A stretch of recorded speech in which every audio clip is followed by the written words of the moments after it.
Hello guys, napakaraming bulaklak ngayon, tas mag-harvest ulit ako guys. Daming bulaklak. Yun pa sa dulo. Yan pa ang mga bulaklak guys, napakarami ngayong bulaklak, tas marami rin akong harvestin ngayon sa aking mini farm. Oo nga. Harvest na yung dalawa ngayon. May bulaklak pa. Harvest time guys. Dalawa agad. Ito pa, tatlo.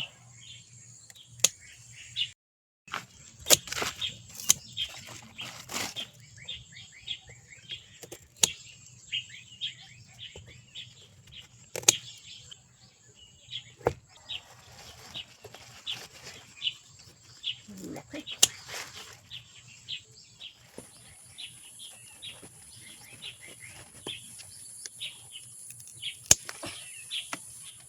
May tipaklong.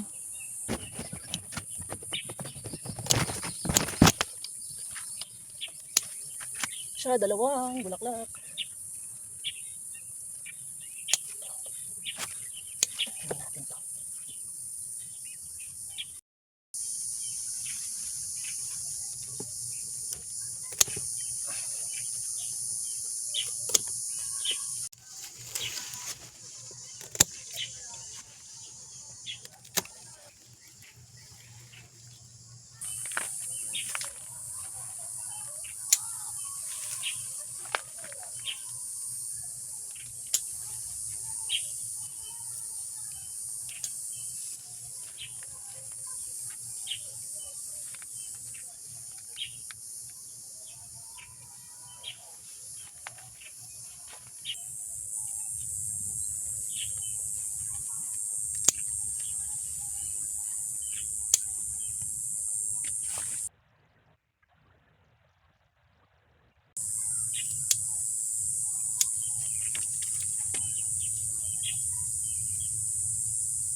Dami na akong na-harvest dito sa aking mga okrahan.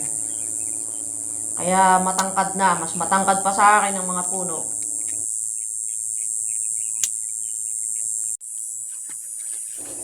Nakakakuha ako ng 3 okra sa isang puno guys. Kaya masasabi kong healthy ang aking okra. At natutubigan ng maayos.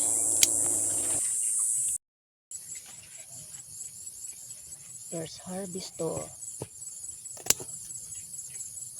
Second harvest sa isa. Kalimitan sa mga nakukuha kong okra ay unang bunga. Kaya malalaki talaga ang aking mga nakukuha. At ang mga dahon nito ay magaganda pa talaga. Malalaki, malulusog. Kaya mamaya ay magpo-pruning ako. Sobrang iniingatan ko itong aking mga halamang ito. Kaya palagi ko itong tinatabunan ng lupa para hindi umulpot ang mga ugat. Pag umulpot ang mga ugat, yung vitamins hindi niya makukuha. Harvest naman ng sili.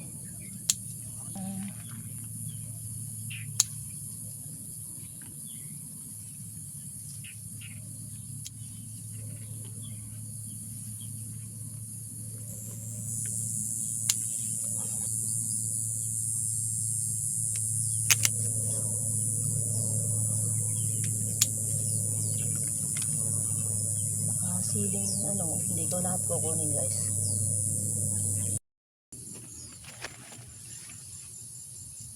Isang flower sa baba, isang flower sa taas. Ayan. Binhiin na ito guys. Bali ito guys yung nakuha ko na okra sa aking mini farm. Lemon. Daming bunga ng lemon ko.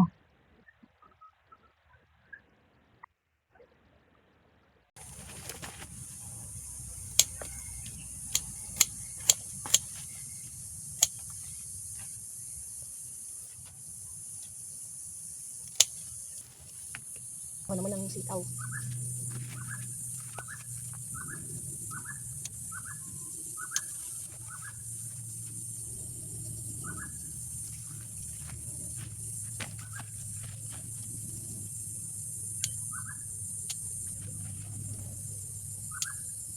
Nakakuha ng sitaw.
Daming hinog oh.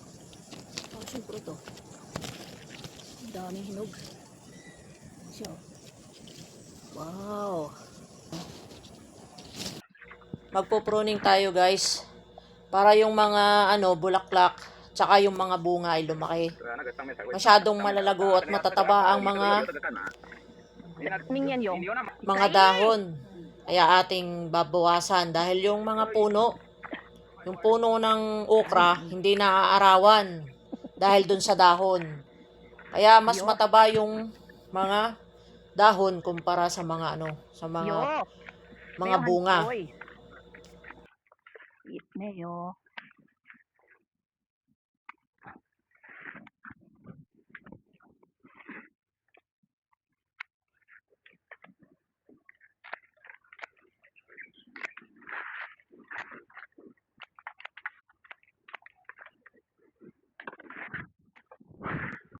Tinanggalan natin ng mga stem para mainitan yung puno.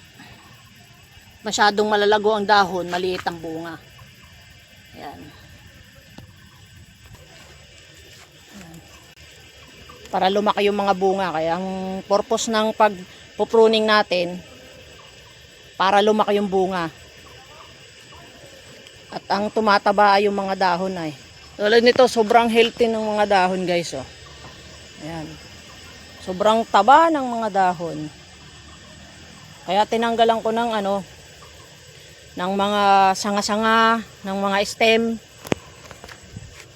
mga dahon, para ang purpose nito tumaba ang bunga.